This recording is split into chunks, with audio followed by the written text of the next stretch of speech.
Bonjour, Stanislas pour le monde des études.fr. Aujourd'hui, nous allons découvrir les bases d'Illustrator en créant ce petit personnage. Un petit personnage qui peut servir d'icône et qui donne l'impression d'avoir été découpé dans du papier. Donc très simplement, sous Illustrator, vous allez créer un nouveau fichier. Nous allons créer un nouveau fichier. Bon, 1280 sur 800, ça semble très bien. On fait OK et notre document apparaît.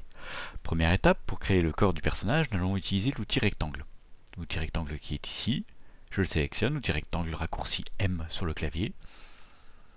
Je clique et je maintiens, le rectangle se dessine. Voilà. Une fois que vous avez fait ceci, toujours par réflexe revenir à la flèche de sélection. Raccourci V. Ce raccourci, c'est le raccourci que je dois utiliser le plus souvent. J'utilise V et mon rectangle est sélectionné. C'est-à-dire que je peux très facilement le déplacer sur le papier. Ce rectangle est sélectionné, donc ça nous permet ici, sur cette barre, d'avoir toutes les particularités du rectangle, à savoir la couleur de son fond, qui est blanc, la couleur de son contour, qui est noir. Regardez, si je clique à côté, on voit le contour noir, je le resélectionne. L'épaisseur de contour, qui est de 1 point, c'est un contour uniforme de base, et il est bien opaque à 100%.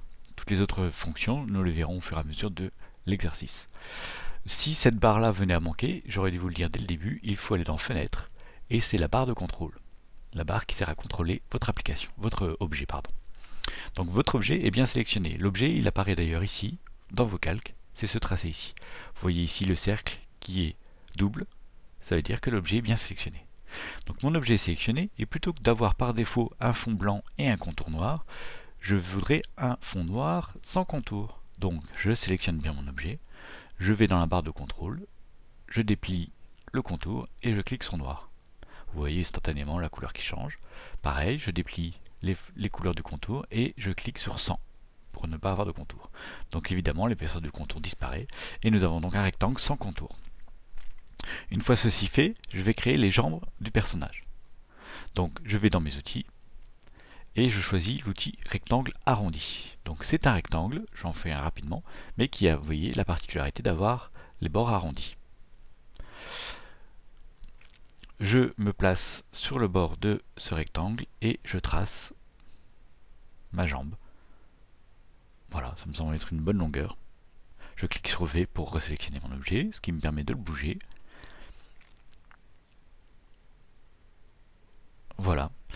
Quand je sélectionne mon objet, à tout moment, évidemment, je peux le redimensionner. Si j'attrape les petites poignées qui sont là, vous voyez les petits carrés blancs.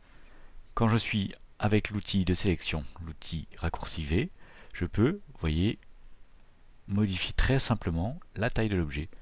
Donc si au cours de l'exercice je me rends compte que sa taille ne me convient pas, que ça lui fait une taille des jambes disproportionnée comparée au corps, je pourrai à tout moment les remodifier sans aucun problème. Alors on va créer une première jambe que je vais peut-être déjà d'ailleurs épaissir un peu. Voilà, très bien. Je vais créer une deuxième jambe ici.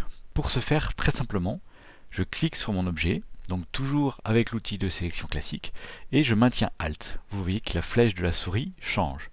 Quand je relâche Alt, quand je clique sur Alt, une deuxième flèche apparaît, ce qui veut dire que à partir de maintenant, il va copier l'objet sur lequel je vais cliquer. Je clique sur mon rectangle arrondi et je déplace. Un deuxième rectangle se crée, que je place à l'autre extrémité du corps, et voilà, et je peux relâcher. Et vous voyez dans vos calques qu'un deuxième tracé est apparu. Vous voyez ici, je l'ai sélectionné, il est ici, sur le dessin. Bon, donc très rapidement, on a créé un corps et deux jambes. Maintenant, nous allons créer les bras. Pour les bras, je vais encore utiliser l'outil rectangle. Donc comme je suis quelqu'un d'assez paresseux, je prends mon bras, ma jambe, je maintiens Alt encore une fois, et je déplace pour le mettre au niveau du corps.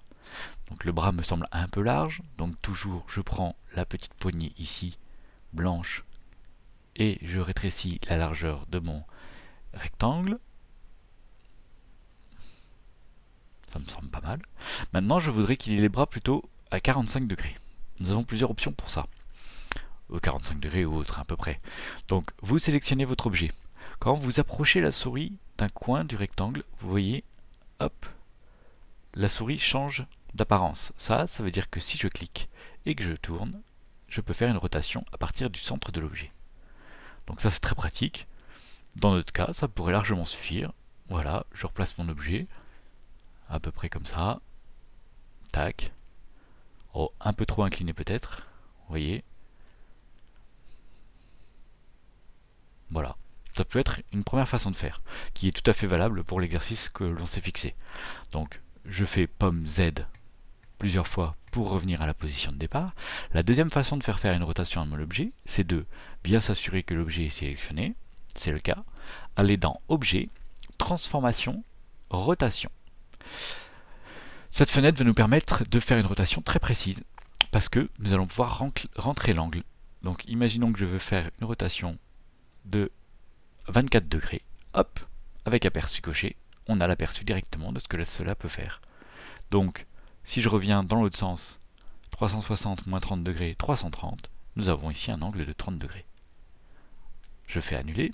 Et enfin, la dernière façon pour obtenir une rotation, c'est une fois que votre objet est sélectionné, dans la barre de contrôle de l'objet, vous avez ici son positionnement sur la feuille, X et Y, c'est son ordonnée et son abscisse, et sa longueur et sa hauteur. Vous voyez que chaque petit lien, chaque petit nombre ici, lettre pardon, est souligné de pointillés, ce qui veut dire que vous pouvez vous placer dessus et cliquer. Vous voyez, je clique en dehors, je clique sur Y, en fait c'est le même panneau qui s'ouvre. Sauf que quand je clique sur la hauteur, évidemment, c'est la hauteur par défaut qui se sélectionne. Sur la position X, c'est la position X qui se sélectionne. Donc là, pour ce que l'on veut faire, la rotation, peu importe, je clique sur elle. Et ici, vous avez un angle. Et bien, très simplement, je fais 30 degrés. Bon, ça me plaît pas. Pomme Z. Je clique pomme Z. Moins 30 degrés. Je clique. Je replace l'objet. Et voilà. Et très simplement, à tout moment, évidemment, vous pouvez revenir sur la rotation manuellement. Donc là, dans notre exercice, qui n'a pas besoin d'une grande précision, on peut tout à fait le faire à la main. Ça, il n'y a aucun problème. Ça me semble pas mal comme bras. Je sais pas, j'ai l'impression peut-être qu'il est un peu grand. Je vais m'amuser à le rétrécir comme ça. Peut-être l'inclinaison, en fait, finalement. 30 degrés, c'est trop. Je reviens comme ça et je le replace ici. Ah, ça me semble pas mal. Allez, à juger. Ensuite, à partir de ce moment-là, je veux créer l'autre bras, mais exactement la même inclinaison, et situé au même niveau horizontal. Donc pour ce faire, il y a une façon très simple. Je sélectionne mon objet, je vais dans Objet, Transformation, Miroir. Une fenêtre s'ouvre d'options, et là, on peut choisir sur quelle façon on veut transformer notre objet. Donc soit un miroir horizontal, soit un miroir vertical, soit encore une rotation. Donc là, on choisit le miroir vertical. Il nous a montré en aperçu, ici coché, ce que l'on obtenait. Et plutôt que de faire OK, on fait un copier. On obtient le deuxième bras. Il ne nous reste plus qu'à cliquer dessus, commencer à glisser et maintenir Shift majuscule, tout simplement pour contraindre l'objet à glisser sur son axe horizontal. Et je relâche. Et voilà le deuxième bras créé très simplement. Donc vous voyez que très rapidement, avec l'aide de quelques raccourcis, on obtient un bonhomme bien proportionné, pratiquement fini. Donc la prochaine étape maintenant, ça va être de créer la tête. Donc pour créer la tête, nous allons dans les outils, toujours, et nous allons prendre l'outil ellipse, raccourci L. L'outil ellipse par défaut, c'est un outil qui permet librement de créer des ellipses. Vous voyez, on part, quand vous tracez votre ellipse, le tracé se fait à partir de l'angle du cercle, ce qui n'est pas toujours très pratique, parce que si je veux créer une tête par exemple ici, il faut que j'anticipe, que je me mette comme ça. Bon là évidemment je l'ai bien réussi, mais ça peut être plus compliqué parfois. Je reprends l'outil V, je sélectionne ce cercle et je le supprime avec la touche de suppression. Donc je sélectionne mon outil ellipse. Cette fois-ci, ce que je vais faire, c'est que je vais maintenir Alt, ce qui va me permettre de tracer le cercle de son centre. Comme ici, vous voyez, je pars du centre. Voilà, ce qui est plus pratique en fait, pomme Z, pomme Z. Je maintiens Alt et je maintiens majuscule pour contraindre l'ellipse à être un cercle parfait. Je m'aligne avec le centre du corps et je trace ma tête. Voilà, je clique sur V pour reprendre mon outil sélection et j'ai créé ma tête, très simplement. Une fois que ceci est fait, je la replace un peu, je vais créer tout simplement un petit coup Donc pour ceci, l'outil rectangle que l'on a déjà utilisé plusieurs fois, et je trace mon cou. Voilà. Ça me semble pas mal du tout. Alors, maintenant je veux m'assurer que ma tête, mon cou et mon tronc sont bien alignés. Donc ce que je vais faire, c'est que je prends mon outil de sélection, EV, je trace une sélection qui englobe la tête, le cou et le corps. Comme ça, ces trois objets uniquement sont sélectionnés. Je peux d'ailleurs voir dans mes calques que le cou qui est ici, la tête qui est ici et le tronc qui est là sont bien sélectionnés. Je vais dans la barre de contrôle de mes tracés et je vois ici plein d'outils d'alignement. Ces outils d'alignement, vous pouvez les retrouver si vous activez bien dans les fenêtres la fenêtre alignement qui est ici, que j'ai déjà activé par défaut et qui est ici, alignement. Donc pour plus de simplicité, on va aller dans la barre de contrôle, on déplie ce petit menu et on dit qu'on veut aligner sur un objet clé. Qu'est-ce qui se passe une fois que j'ai choisi ça? Il a sélectionné le cou par défaut comme objet clé. Bon, c'est pas ce qui m'intéresse, je veux que ce soit le tronc. Donc je sélectionne le tracé du tronc qui se surligne, ce qui veut dire que la tête et le cou vont s'aligner sur le tronc. Le tronc ne va pas bouger. Je vais dans mes outils d'alignement et je choisis ce petit icône qui veut dire alignement horizontal. Et je clique dessus. Il ne s'est pas passé grand chose parce qu'en fait mes trois tracés étaient déjà alignés. Pour vous montrer, si j'avais choisi cet alignement horizontal, voilà. Le bord du cercle, le bord du rectangle se sont alignés sur le rectangle tronc. Je réaligne horizontalement, je clique en dehors, et voilà mon petit bonhomme parfaitement aligné. Bon, une fois ceci fait, ce que j'aimerais faire, c'est modifier la couleur de mon bonhomme, parce que noir, je trouve cela un peu austère. Donc, ce que je fais, j'ai bien mon outil de sélection, cliquez ici, je fais un tracé pour sélectionner tout mon bonhomme. Si j'avais voulu le sélectionner autrement, j'aurais pu très bien sélectionner le calque principal. Hop, voilà. Une fois que ceci a été fait, vous voyez que dans la barre de contrôle, j'ai mes couleurs. Donc, imaginons que je veuille choisir un bleu. Il est bien vif. Bon, partons sur ce bleu-là. Ce bleu qui va nous servir de base de référence. Je le trouve trop vif. Donc, pour le modifier, vous avez tout simplement la possibilité d'aller ici, de double-cliquer et d'ouvrir une fenêtre de sélection de couleurs. Donc pour sélectionner les couleurs, j'utilise personnellement beaucoup le TSL, teinte, saturation, luminosité. Teinte, ça va me permettre de changer la teinte. Bon, là, ce bleu là me semble pas mal. Ce qui me gêne un peu, c'est qu'il est un peu trop flashy, donc trop saturé et trop lumineux. Donc je clique sur saturation, et là vous le voyez, je peux partir d'une couleur très saturée à une couleur complètement désaturée, en allant jusqu'au blanc, et en passant par des teintes plus grisâtres. Donc là, évidemment, je vais couper la poire en deux, à mi-chemin. Vous voyez, on obtient un bleu fade, délavé, presque pastel. Luminosité, un peu trop lumineux peut-être, un peu trop violet en fait, du coup, ça donne cette impression. Voilà, je vais baisser. Voilà, ça me semble pas mal. Voilà, je fais OK, et mon personnage, je clique en dehors, est devenu violet, bleu-violet. Ça me semble pas mal. Et évidemment, à tout moment, je peux revenir sur la couleur si au bout d'un moment, elle ne me plaît plus. Ce que nous allons faire maintenant, c'est que nous allons lui créer une petite cravate. Cette cravate, je vais la créer par-dessus tous ces objets, pour éviter tout cafouillage de sélectionner des objets sans le vouloir, etc. Au préalable, je vais dans mes calques, et je clique sur ces petites icônes. Vous voyez, je clique en glissant. Ça verrouille mes icônes, ce qui veut dire que maintenant, quand je passe ma souris, je ne peux plus rien sélectionner par erreur. Ils sont verrouillés, on ne peut plus les modifier pour le moment. Pour créer une cravate, on va faire très simplement. Je zoome un peu, même je vais zoomer encore un peu plus. On va utiliser l'outil plume qui est ici. P. L'outil plume, ça va nous permettre de faire des tracés à la main, très simplement. Donc, on va utiliser de façon très simple cet outil, c'est-à-dire que on va cliquer juste et poser les points. Je clique, ça crée un premier point. Je clique un peu plus loin, ça crée un deuxième point en faisant une ligne droite en fait. Je clique ici, je descends un peu plus bas ici, et enfin, toujours aligné, je clique ici, et je ferme ma création. Voilà, nous allons créer très facilement une demi-cravate. Donc évidemment cette cravate ne se voit pas puisqu'elle a la même couleur par défaut que mon petit bonhomme. Donc je prends mon outil de sélection V, qui est là. Vous voyez, quand ma cravate est bien sélectionnée, je vais ici et je clique sur blanc. Je vais faire une belle cravate blanche. Bon, vous me dites une demi-cravate, c'est bien utile, mais c'est un peu bizarre. Donc nous allons créer l'autre partie de la cravate de manière très simple. Je sélectionne bien ma cravate. Elle est bien sélectionnée, vous le voyez ici. Je vais dans Objet, Outils de transformation, et je vais choisir Miroir. Hop! Comme l'aperçu est coché, directement il nous montre ce que le miroir vertical nous donne. C'est exactement ce que je veux, et je fais Copier, non pas OK. Je prends cette deuxième création, je la fais glisser. Si je veux vraiment la contraindre à ce qu'elle glisse sur le même axe, je maintiens majuscule et je relâche. Et voilà la cravate très simplement créée.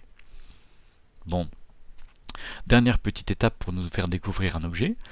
Je veux que cette cravate soit un seul objet, parce que vous voyez là c'est deux objets distincts. Pour bien voir en fait chaque objet tracé, je vais pour l'instant relâcher un peu tout. Vous voyez, quand je passe ma souris, on voit bien tous les objets. Comme la couleur est la même partout, évidemment, il est un peu difficile de savoir de combien d'objets est créé mon personnage. Pour ce faire, une option très simple qui consiste à aller dans Affichage et faire apparaître les tracés. Pomme Y, CTRL Y. Je fais le raccourci Pomme Y et vous voyez ici tous vos tracés. Voilà, en fait, c'est la représentation fil de fer de tous nos tracés. Ça peut être très pratique pour savoir où vous en êtes dans toute la conception de vos formes. Donc je refais Pomme Y. Je reverrouille ce qui ne m'intéresse pas, savoir tout le corps, pour laisser que la cravate sélectionnable. Je sélectionne ici dans mes calques, en maintenant majuscule, les tracés de la cravate. Je vais dans mes outils et je choisis ce petit outil qui s'appelle Outil concepteur de forme, majuscule M, qui est ici. Cet outil, très simplement, va nous permettre de relier des formes entre elles. Donc je clique sur la première forme, je maintiens et je glisse jusqu'à la deuxième. Vous voyez, la zone qui se grise, il nous indique l'objet qui va être créé. Je relâche. Et à partir de maintenant, vous voyez, dans vos calques, comme sur votre dessin, je clique sur V, outil de sélection, nous n'avons plus qu'une forme qui est là. Hop, la voici. Donc ça nous permet très simplement de créer des formes complexes à partir de plein de formes simples. Donc j'ai créé volontairement une demi-cravate que j'ai dédoublée, comme ça je suis sûr que ma cravate est bien symétrique. Voilà, donc notre personnage est bientôt fini. Ce que nous allons faire maintenant, je verrouille mon calque cravate pour ne pas faire de bêtises dessus.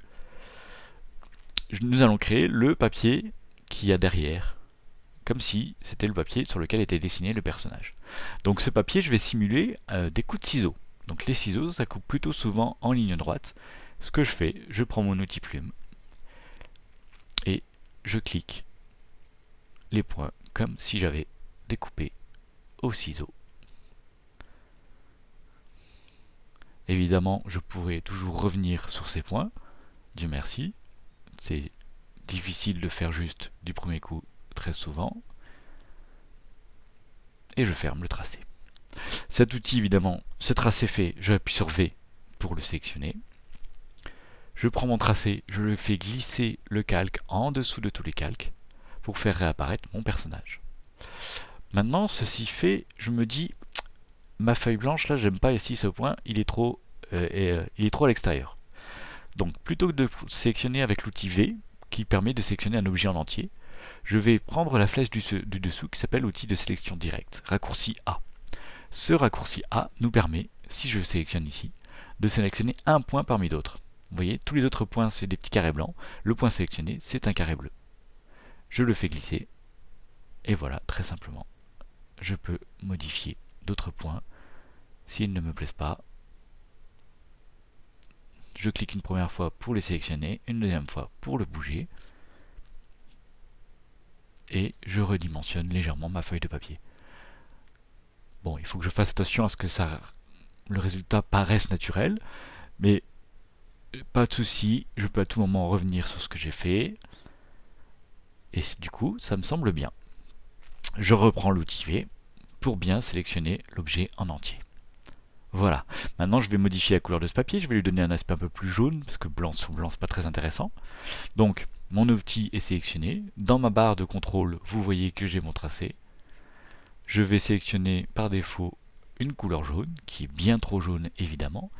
Et grâce, en double-cliquant ici sur le fond, grâce à l'outil de couleur, je vais pouvoir changer la couleur. Donc déjà au niveau de la teinte, je vais légèrement changer la teinte, voilà, plus orangé. Je vais bien désaturer cette couleur, voilà. Vous voyez, on arrive presque dans les blancs. Et au niveau luminosité, bah écoutez, ça me semble pas mal. Je fais OK. Voilà, on a un papier un peu orangé. Je clique à côté. Bon, ben voilà.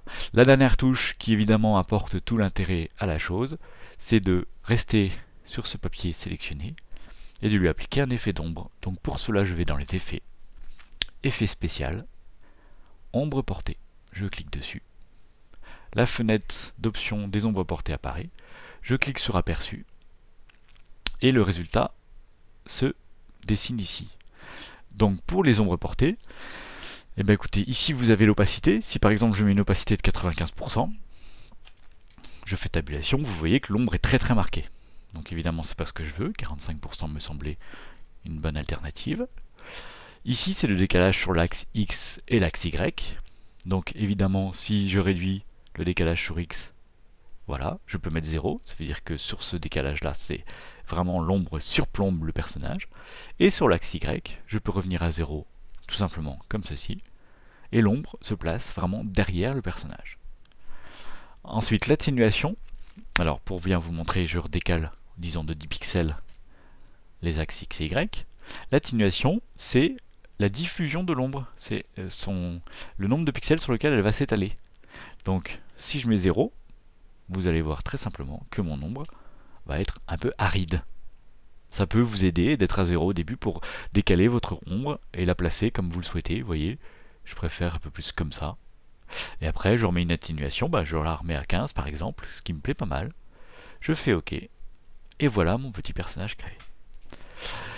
Bon, donc j'espère que vous avez pu réaliser qu'avec Illustrator, très simplement, nous pouvons faire des petites illustrations qui ont finalement assez de caractère. Je vous propose dans un deuxième tutoriel de revenir sur ces outils de manière plus succincte en en découvrant d'autres afin de créer d'autres personnages. Je vous dis à très bientôt sur le monde des études.fr. Au revoir.